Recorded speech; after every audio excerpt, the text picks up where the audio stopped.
चलो फिर तांडव शुरू करते हैं। एपिसोड के स्टार्ट में दिखाया जाता है कोई बंदा चिल्ला कर आता है मास्टर स्वार्डसेंट और उसकी आवाज़ को सुनकर स्वार्डसेंट अचंभित होकर अपनी नींद से जाग गई होती है और वो उससे पूछने लगती है कि आखिर तुम अब इस तरीके से फेस बनाकर क्यों आए हुए हो। हमारे जो कुछ लोग ड्रैगन को डिफीट करने के लिए गए हुए थे, क्या वो लोग अब वापस आ चुके हैं? फिर ये नाइट बोलता है कि हाँ वो लोग वापस तो आ चुके हैं, लेकिन फिर ये स्वार्डसेंट कहती है लेकिन क्या, जल्दी से मुझे बताओ कि आखिर यहाँ पे क्या चल रहा है। और नाइट कहता है कि उनमें से सारे लोग यहाँ पर मारे जा चुके हैं, लेकिन उनमें से सिर्फ एक ही बंदा वापसी कर पाया है और वो बहुत ही ज़्यादा इंजर्ड है। जिस बात को सुनकर स्वार्डसेंट कहती है कि आखिर तुम्हारी ये कहने का मतलब क्या है, और वो बहुत ही ज़्यादा हाइपर हो जाती है क्योंकि ये सारी चीज़ें उसके लिए अनएक्सपेक्टेड थी और क्या ही कमाल की नज़र आ रही होती है। और सीन उस जगह पर शिफ्ट हो जाता है जहाँ पर इस नाइट को लाया गया है और स्वार्डसेंट उसे देखने लगती है और ये जो नर्स है वो बता रही होती है कि इसे बहुत ही गहरी इंजरी हुई है,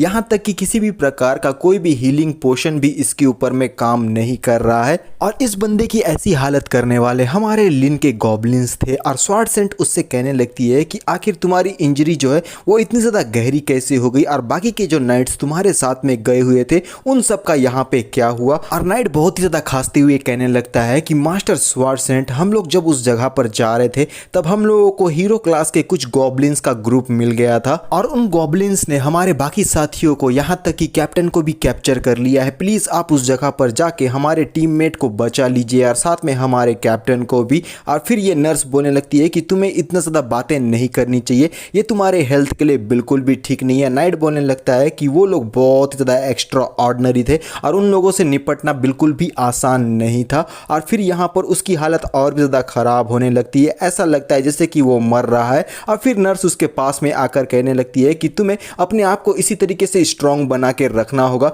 तुम बिल्कुल भी हार नहीं मान सकते। और साइड में ये जो विच की हैट वाली लड़की है वो बोलने लगती है कि ऐसा बिल्कुल भी नहीं हो सकता, आखिर एक जो गॉब्लिन है इस तरीके की चीजें यहाँ पे कैसे कर सकते हैं। और ये पावरफुल नाइट आगे बढ़ते हुए कहने लगता है तो क्या हुआ अगर वो लोग हीरो क्लास के गॉब्लिन है, मैं उन लोगों को जाकर पूरी तरीके से डिस्ट्रॉय कर दूंगा, आखिरकार वो लोग बस एक लो लेवल के बीस्ट ही तो हैं, बोलकर वो गुस्से में जाने लगता है। लेकिन स्वार्डसेंट उसे रोकते हुए कहने लगती है कि तुम्हें जल्दबाजी में कोई भी फैसला नहीं लेना चाहिए, तुम थोड़ा सा सब्र करो। और कहती है कि ड्रैगन्स जो है ना वो कंटिन्यूअसली हमारे टाउन के ऊपर में अटैक किए जा रहे हैं, अगर इसी तरीके से हम इस जगह को छोड़कर चले जाएंगे तो वो लोग आसानी से इस जगह पर अटैक करके पूरी तरीके से इसे डिस्ट्रॉय कर देंगे। हम लोगों को कोई और रास्ता निकालना होगा जिससे हम गॉब्लिन्स का सामना कर सके, क्योंकि मैं अकेले इन सारी चीज़ों को डिफीट नहीं कर सकती। और कहती है साइड के तरफ में मुड़कर कि जितना सपोर्ट हो सके तुम लोग ब्राइट टाउन में भेज दो ताकि उस जगह को प्रोटेक्ट किया जा सके। और बाकी ये जो गॉब्लिन्स वाला मैटर है, जैसे ही टाइम आएगा मैं उन लोगों को पूरी तरीके से इस दुनिया से डिस्ट्रॉय कर दूंगी। और साथ में ये जो पर्पल गोल्ड ड्रैगन है ना उसे तो मैं अपने हाथों से जान से मारूंगी। और ये पावरफुल नाइट बोलने लगता है कि लेकिन फिर भी ये जो सिल्वर ब्लेड टीम है ना वो लोग, और उसके कुछ और बोलने से पहले ये जो विच वीमेन है वो बोलने लगती है क्या तुम्हें अब भी ऐसा लगता है कि वो लोग किसी तरीके से अब तक सर्वाइव भी कर पाए होंगे? मुझे तो ऐसा बिल्कुल भी नहीं लगता। और तभी यहाँ पर एक बंदा अपनी एंट्री लेते हुए बोलने लगता है कि मास्टर स्वार्डसेंट, आप लोगों को किसी भी रेस्क्यू टीम को उस जगह पर भेजने की बिल्कुल भी जरूरत नहीं है। और इस बंदे का नाम है कासिमो और ये रिपर नाइट टीम का कैप्टन है, जो कि पूरी तरीके से काउबॉय वाले गेटअप में आया है और कहने लगता है कि जो लोग बेवकूफ होते हैं वो इसी तरीके से ऐसे ही मारे जाते हैं, अगर ये जो सिल्वर ब्लेड टीम है इतनी ज्यादा बचकानी नहीं होती तो वो लोग अब तक बिल्कुल ही जिंदा रहते। और फिर कहने लगता है कि अब उन लोगों को रेस्क्यू करने का पूरा कार्यभार मेरे ऊपर में सौंप दिया जाए, क्योंकि अगर उन लोगों ने किसी प्रकार की गलती नहीं की होगी तो अभी तक वो लोग जिंदा ही होंगे, तो मैं उन्हें यहाँ पर जाके बचा सकता हूँ और ये जितने भी गॉब्लिन्स हैं उन सबको भी मैं इस जगह पर क्लियर कर दूंगा, तो आपको इसकी चिंता नहीं करनी चाहिए। और स्वार्डसेंट कहने लगती है कि यहाँ पर मेरी पूरी एक टीम वाइप्ड आउट हो चुकी है और तुम अकेले जाकर उस चीज को हैंडल करने की बातें कर रहे हो, तो क्या तुम ये सचमुच में कर भी पाओगे? और कासिमो हैट निकाल कर कहता है कि मैं यहाँ पर टाइटन वॉरियर के सामने में जाकर सरवाइव करके जिंदा वापस आया था, वो भी अकेले अपने प्रीवियस के टाइम में। और फिर मास्क को निकालते हुए बोलने लगता है कि यहाँ पर ये जो गॉब्लिन्स के ग्रुप जो कि हीरो क्लास के हैं उन लोगों के अगेंस्ट जाना मेरे लिए इतना ज़्यादा हार्ड नहीं हो पाएगा, क्योंकि वो लोग मुझे बिल्कुल भी हार्म नहीं कर सकते। और जैसे ही वो अपने फेस को दिखाता है उसके फेस का एक पार्ट पूरी तरीके से डिस्ट्रॉय कर दिया गया था और क्या ही भयानक लग रहा होता है ये बंदा इन सारी चीज़ों के यहाँ, और वो बोलने लगता है कि आप बस इस जगह पर आराम कीजिए और अच्छे न्यूज़ के आने का इंतज़ार करो, क्योंकि मैं बहुत ही जल्द आप लोगों के लिए एक बेटर न्यूज़ लेकर आने वाला हूँ। और सीन शिफ्ट हो जाता है लिन के कबीले की तरफ, जहाँ हम लिन को जंगल के बीचों बीच खड़ा हुआ देखते हैं और वो अपने सामने में सिस्टम को, अपने सिमुलेशन पैनल को ओपन करने के लिए कहता है, जहाँ पर सिमुलेशन पैनल को लोडिंग होने में थोड़ा सा टाइम है। और करंट सिनेरियो कुछ इस प्रकार से है कि आपको ह्यूमन रेस के अगेंस्ट में अपने आप को डिफेंड करना होगा, और साथ में ये जो गॉब्लिन्स और ड्रैगन के अंडर में जो अभी चल रहा था इशूज, उसे सक्सेसफुली आपने विक्ट्री कर ली है। और इस तरीके से कई कुछ बातें बताकर उसका तारीफ कर रहा होता है, जिसे पढ़ना है वो यहाँ पर पढ़ सकता है। और ये जो हमारे ड्रैगन्स और गॉब्लिन्स है, ये सारी चीजें होने के बाद हमारे लिन की काफी ज्यादा रिस्पेक्ट करने लगे हैं। और साथ में उसके पास ये भी आ गया है कि ये जो कासिमो है ना, वो एक ग्रिम रिपर है, और स्वार्डसेंट ने उसे हमारे लिन के कबीले के ऊपर में अटैक करने के लिए, और साथ में ये जो सिल्वर ब्रेड की टीम है उसे बचाने के लिए भेजा है। और ये बंदा बहुत ही ज्यादा पावरफुल है, और साथ में आपका ये जो कबीला है, इस बंदे के आने से यहाँ बहुत ही ज्यादा सफर कर सकता है, कई सारी चीजों को लूज कर सकता है। और लिन अपने मन में बोलने लगता है, ये बंदा अपने आप को वन मैन आर्मी समझता है और हमारे अगेंस्ट में काउंटर अटैक करने के लिए आ रहा है। ये तो कितनी बचकानी हरकत है, लेकिन फिर भी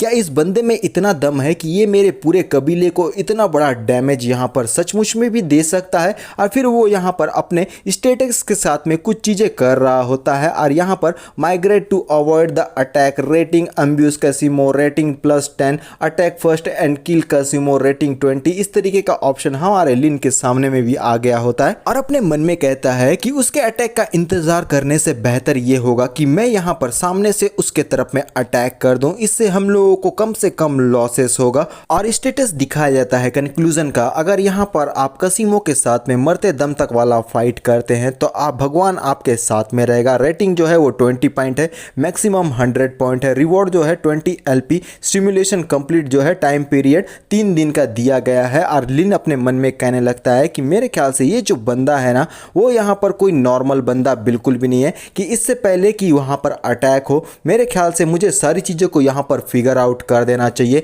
क्योंकि यहाँ पर मैं कोई भी गलती नहीं कर सकता, और ये बंदा मेरे अगेंस्ट में थोड़ा सा सरप्राइज लेकर भी आ सकता है। और तभी हम देखते हैं कबीले में बहुत ही ज़्यादा कोई ठहाके मार के हंसते हुए बोलता है कि कासिमो जो है वो आखिरकार यहाँ पर आ चुका है। और ये होता है लोडर, जो कि यहाँ बहुत ही ज़्यादा खुश हो गया है, और वो बोलता है कि फाइनली ऐसा बंदा जो कि तुम लोगों को पूरी तरीके से डिस्ट्रॉय कर देगा, अब वो इस जगह पर आ चुका है। और हमारा लिन उसके तरफ में देखने लगता है, और हमारा लोडर बोलने लगता है, क्या तुम लोगों को सच में ऐसा लगा था कि तुम लोग अब इस जगह से बच जाओगे? लेकिन यहाँ पर एक ऐसा बंदा आ रहा है जिसने टाइटन वॉरियर के सामने में अकेले ही फाइट किया था, और बहुत ही बेहतरीन ढंग से उनके साथ में जीता भी था शायद। और हमारा लिन बोलने लगता है, मेरे ख्याल से तुम उस बंदे के ऊपर में काफ़ी ज़्यादा ट्रस्ट करते हो। और लोडर बोलने लगता है कि हाँ, तुमने बिल्कुल सही कहा। और लिन कहने लगता है, तो आखिर ये जो टाइटन वॉरियर जिसके बारे में तुम बोल रहे हो, आखिर ये क्या है? और यहाँ हमें दिखाया जाता है जॉइंट सा एक बंदा जो कि एकदम मस्कुलर है, बहुत ही ज़्यादा खतरनाक है। और लोडर बताने लगता है कि वो बस म्यूटेंट सोल्जर्स होते हैं जो कि टाइटन जेन से बने हुए हैं, और हमारे जो एनिमी कंट्रीज़ है वो लोग ये सारी चीज़ों को यहाँ पर करते हैं, और वो लोग यहाँ पर पूरे जितने भी ये क्लास 5 के बीस्ट होते हैं उन्हें बहुत ही बुरी तरीके से अपने हाथों से मसल कर डिस्ट्रॉय कर सकते हैं। और बहुत ही ज़्यादा लार टपका कर खुश होते हुए कहने लगता है कि अब तुम्हारे लिए सारी चीज़ें ओवर होने वाली है, क्योंकि अब तुम लोगों के पास भाग के जाने का कोई भी रास्ता नहीं है। और लिन बोलने लगता है, मेरे ख्याल से ये जो कासिमो है ना, उसमें कुछ तो बात ज़रूर है। और लोडर बोलने लगता है कि तुम बस इंतज़ार करो, क्योंकि वो तुम्हारे पिछवाड़े को रगड़ कर तुम्हें पूरी तरीके से इस दुनिया से साफ कर डालेगा। और लिन अपने मन में कहने लगता है कि मेरे ख्याल से अच्छा यही होगा कि मैं थोड़ा सा केयरफुल रहूं और कुछ लोगों को यहाँ उस बंदे के बारे में पता करने के लिए भेजूं। और सीन शिफ्ट हो जाता है हमारा जंगल के तरफ, जहाँ पर कासिमो अपने घोड़े पर सवार होकर उन गॉब्लिन्स और साथ में सिल्वर ब्लेड की तलाश में आगे बढ़ रहा होता है। और वो कहने लगता है अपने मन में कि यहाँ पर कोई सिंगल बीस्ट भी मुझे पूरे फॉरेस्ट में नज़र नहीं आ रहा है, ये तो पूरी तरीके से अनयूजुअल है, आखिर इस जगह पे हो क्या रहा है। और कहता है कि यहाँ पर सील्डार स्वार्ड को देखने के बाद कि मेरे ख्याल से ये जो सील्डार स्वार्ड है ना, वो मेरे सिल्वर ब्लेड टीम का ही है, मुझे थोड़ा और जाकर इन सारी चीज़ों को अच्छे से इन्वेस्टिगेट करना चाहिए। लेकिन फिर भी ये जो बंदे हैं ना, यानी कि सिल्वर ब्लेड टीम, ये पूरी तरीके से कचरा है, क्योंकि ये लोग कुछ गॉब्लिन्स का भी अच्छे से सामना नहीं कर पाए पाए। और यहाँ पर हर जगह हम लोगों को खून ही खून नजर आता है। शील्ड पूरी तरीके से ब्रेक हो चुका है। स्वॉर्ड यहाँ पर जमीन में गड़ा हुआ है और बहुत ही ज्यादा हंसती हुई कहने लगता है कि ये तो फ्रेश स्मेल है, वो भी ब्लड का, यानी कि ज्यादा समय बिल्कुल भी नहीं हुआ है ये एक्सीडेंट को होकर। और फिर यहाँ पर वो कुछ चीजों को देखकर काफी ज्यादा सस्पिशियस रूप से अपने मन में कहने लगता है कि आखिर मैं सोच रहा हूँ क्या ये सारे जो लोग हैं अपने आप में ये सारी चीजों को करने के बाद काफी ज्यादा एंजॉय भी कर रहे थे। फिर तभी यहाँ पर आवाज आनी शुरू हो जाती है कि यहाँ पर कोई मुझे बचा लो, इस तरीके की आवाजें होती है, तो प्लीज मेरी हेल्प करो। और इस बात को हमारा कसीमो भी सुन लिए रहता है और वो काफी ज्यादा चौकन्ना होकर अपने मन में कहने लगता है कि आखिर ये जो साउंड अभी अभी यहाँ पर आ रहा था वो कहां पर से आ रहा है। और इसी सस्पेंस के साथ हमारा ये जो पार्ट है वो यहीं पर खत्म हो जाता है। तो मिलते हैं नेक्स्ट एपिसोड में और अभी के लिए बाय बाय।